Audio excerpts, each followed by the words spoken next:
அண்மை செய்தி. சிறைகளில் சாதி அடிப்படையிலான பாகுபாட்டிற்கு எதிரான வழக்கில் உச்சநீதிமன்றம் பரபரப்பு தீர்ப்பு வழங்கியிருக்கிறது. சாதிய அடிப்படையில் பாகுபாடு என்பது காலநிலை நிர்வாகத்தை காட்டுகிறது என்றும், சாதிய அடிப்படையில் சிறையில் வசதிகளை ஏற்படுத்துவதையும் வேலை வழங்குவதையும் அனுமதிக்க முடியாது என்று உச்சநீதிமன்றம் தற்போது கூறியிருக்கிறது. இதை அண்மை செய்தியாக பார்க்கின்றோம். சிறைகளில் சாதிய அடிப்படையிலான பாகுபாட்டிற்கு எதிரான வழக்கில் உச்சநீதிமன்றம் பரபரப்பு தீர்ப்பை வழங்கியிருக்கிறது. சாதிய அடிப்படையில் பாகுபாடு என்பது காலநிலை நிர்வாகத்தையே காட்டுகிறது என்றும், சாதிய அடிப்படையில் சிறையில் வசதிகளை ஏற்படுத்துவதையும் வேலை வழங்குவதையும் அனுமதிக்க முடியாது என்றும் உச்சநீதிமன்றம் கூறியிருக்கிறது. இது குறித்தான கூடுதல் தகவல்களை தருவதற்காக தலைமை செய்தியாளர் சிவா இணைப்பில் இருக்கிறார். வணக்கம் சிவா, உங்களுடைய தகவல்களை பதிவு பண்ணுங்கள்.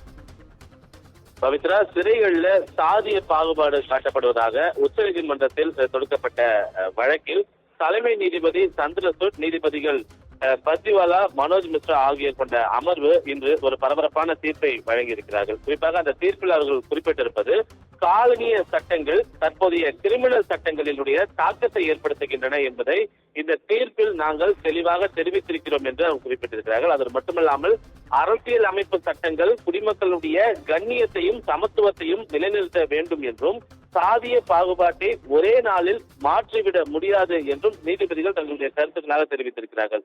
பல காலமாக சாதிய பாகுபாட்டால் தாழ்த்தப்பட்ட சமூகத்தைச் சேர்ந்த ஒரு மனிதனுடைய கண்ணியம், சம உரிமை ஆகியவை மறுக்கப்பட்டிருக்கிறது என்பதை எவராலும் மறுக்க முடியாது என்பதனை நீதிபதிகள் தெரிவித்திருக்கிறார்கள். ஆனால் தற்போது அரசியலமைப்பு அனைத்து குடிமக்களுக்கும் சமத்துவம், சம உரிமையை வழங்கியிருந்தாலும் கூட சிறைகளில் சாதிய பாகுபாடு என்பது ஏற்பட்டிருக்கிறது. அது இனிமேல் கூடாது. இதனை அதிகாரிகள் உறுதிப்படுத்த வேண்டும் என்று நீதிபதிகள் தெரிவித்திருக்கிறார்கள்.